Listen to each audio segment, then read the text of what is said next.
Hello. Welcome to tonight's bedtime story by Lucid Tales.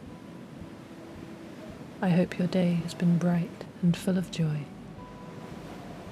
But whether it has been soft green grass under your feet or dried and yellow barley stalks, it's time to relax now.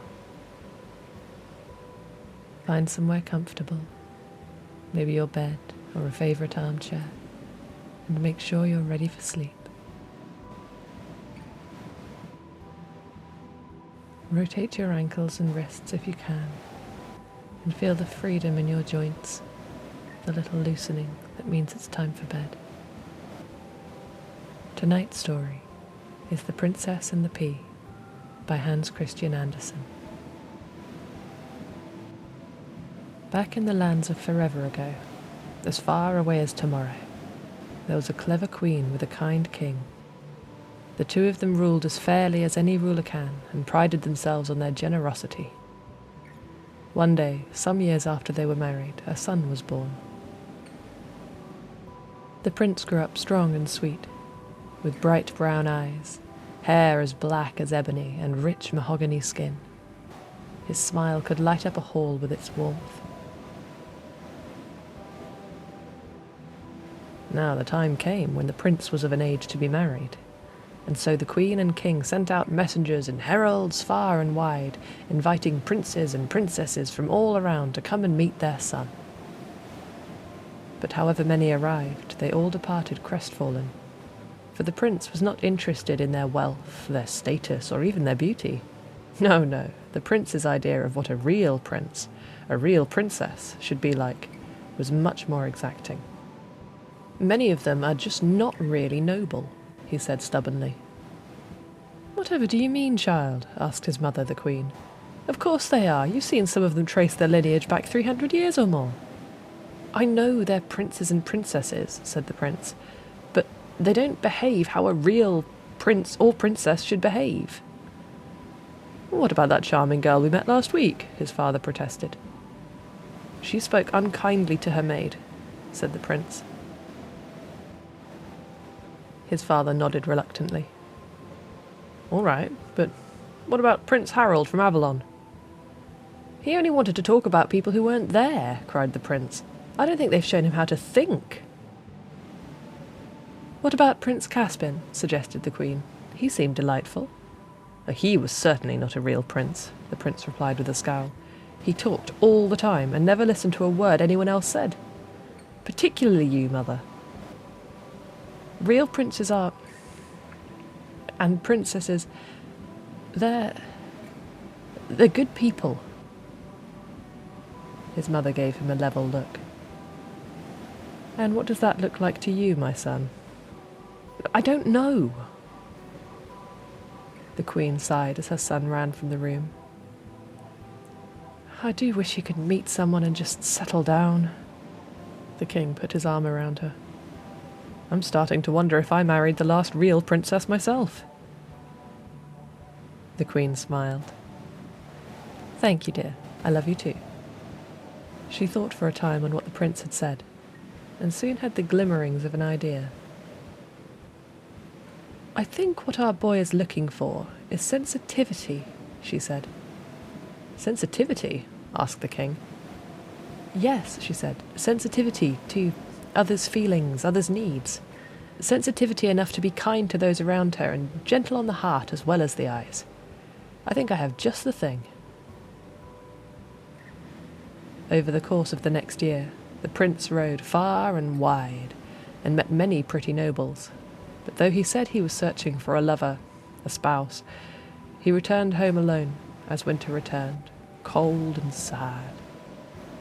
He had seen much in his travels, and what he had seen had both saddened and heartened him. Though his parents were kind rulers, the country still had its share of poor folk, beggars, and starving waifs. It was this that saddened him. But seeing the kindness of strangers gave him hope. He had learned much, and he hoped he might put it to good use. One night, the prince was curled in an armchair, wrapped in a shawl and reading, while his mother and father sat together by the roaring fire. was late, and the wind howled around the castle towers, rain lashing fiercely at the windows. It was a night to be cosy.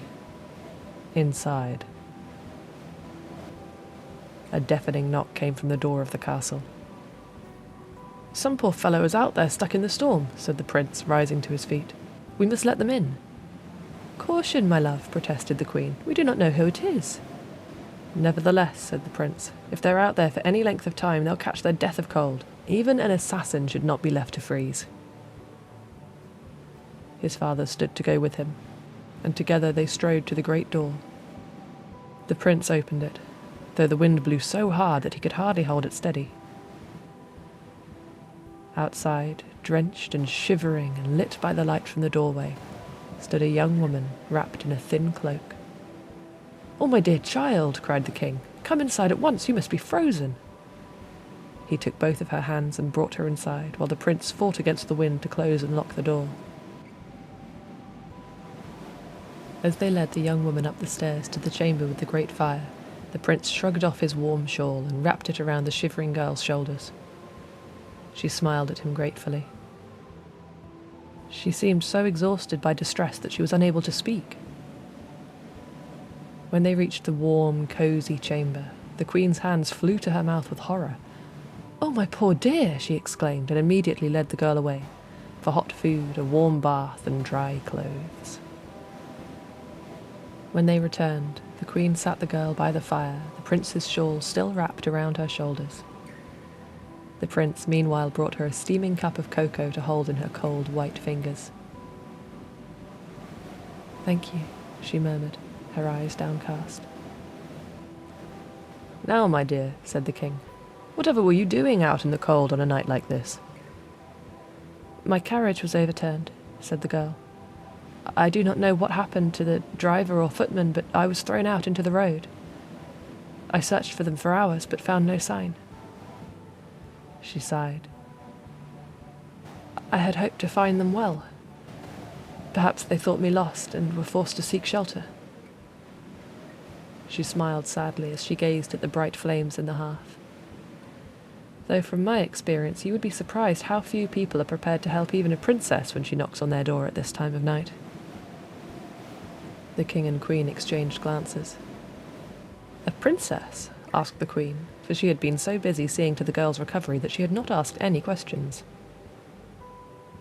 "Yes," the girl said, and though she did not meet their eyes, there was a truthful earnestness to her voice. "My father is king over the mountains. I was to visit my aunt, his sister." "Well, that is interesting," said the king. "I would not offend you," said the young woman. "I know not the customs of your land or household, but may I please request to stay one night with you here? I dread to go back out into that cold and rain." As if on cue, thunder rattled the window panes and lightning flashed bright outside in the night. "You will stay as long as you need," said the prince firmly, "at least until the storm blows itself out and there is daylight." The queen nodded. "I will have a room prepared for you at once." An hour later, the princess was tucked up in her room, and the king and queen headed to bed themselves, though the prince remained by the fire, thinking about their beautiful, gentle visitor. Even if she had not been of royal birth, she felt like a real princess. In the royal bedchamber, the king turned to his wife. "Well," he asked, "what do you think? He seems rather taken with her, but is she the real thing?" "Not to worry," the queen replied. "We'll know soon enough. I have had 20 mattresses put upon her bed, and below the bottom mattress there is a dried pea. We will know by morning if she is indeed a princess." "Ah," said the king, tapping his nose. "The old pea trick." Though of course he had no idea what she was thinking.